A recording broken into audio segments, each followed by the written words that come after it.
సభాయ నమః. వేదికను అలంకరించిన ముఖ్య అతిథులకు, విశిష్ట అతిథులకు మరియు గురుగిణులకు నా యొక్క అభివాదనలు. నృత్యంతో అలరించి మిమ్మల్ని ఆనందింపచేసిన చిన్నారులకు నా యొక్క ఆశీస్సులు.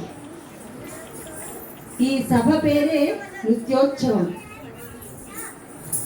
ఈ మాసంలో అంగరంగ వైభవంగా అప్పటి నుంచి చిన్నారులు నృత్యంతో కనువిందు చేశారు. చక్కని నాట్య ప్రదర్శన ఇచ్చారు. ముఖ్యంగా వాళ్ళల్లో ఉన్న ఈ కళాశక్తికి నా యొక్క అభినందన తెలియజేస్తున్నాను. మరి ఈ సృజన ఆర్ట్స్ అకాడమీ గత 25 సంవత్సరాలుగా అంచెలంచెలుగా అభివృద్ధి చెందుతూ ఎన్నో కార్యక్రమాలని మీ ముందు పొందుపరిచింది.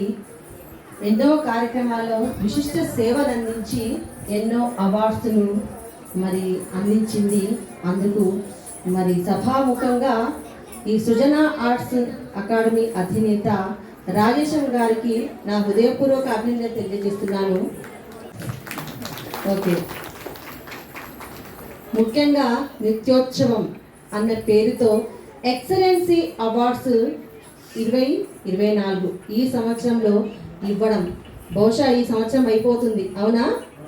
అందరికీ ముందుగా అడ్వాన్స్గా హ్యాపీ న్యూ ఇయర్. ఇంకా వచ్చేస్తుంది, మళ్ళీ న్యూ ఇయర్లో కలుసుకుందాం మనం కొత్త సంవత్సరంలోనే కొంగొత్త ఆశలతో. మరి కొత్తగా మన యొక్క లక్ష్యంతో కొత్త లక్ష్యాన్ని ఏర్పాటు చేసుకోవాలి. ముఖ్యంగా చిన్నాన్ని ఉద్దేశించి చెప్తున్నాను. ఏదైనా ఒక అచీవ్మెంట్ పొందాలి, ఏదైనా సాధించాలంటే ముందు పట్టుదల, దీక్ష, శ్రమ ఇవన్నీ కూడా అవసరం. ఇవన్నీ పెట్టుబడులే. అవునా? మీరు డ్యాన్స్ చేస్తూ ఇంకా గొప్పగా పెద్ద సభలలో చేయాలి. మంచి అవార్డ్స్ను ఇంకా తీసుకురావాలి.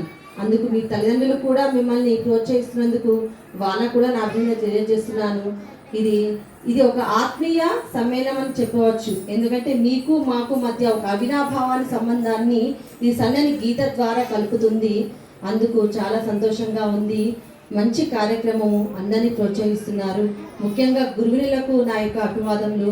మంచి చిన్నారులని చక్కగా నృత్యోత్సవం ద్వారా చక్కగా పరిచింపచేట్టుగా చేస్తున్నారు. ఈ సభలో చాలా బాగుంది, అభిలషణీయం కూడా. ఖచ్చితంగా మీరు ఇంకా గొప్ప కార్యక్రమాల్లో పాల్గొనాలి, మంచి అవార్డ్స్ను పొందాలి. Thank you so much sir. మరి విశిష్ట అతిథిగా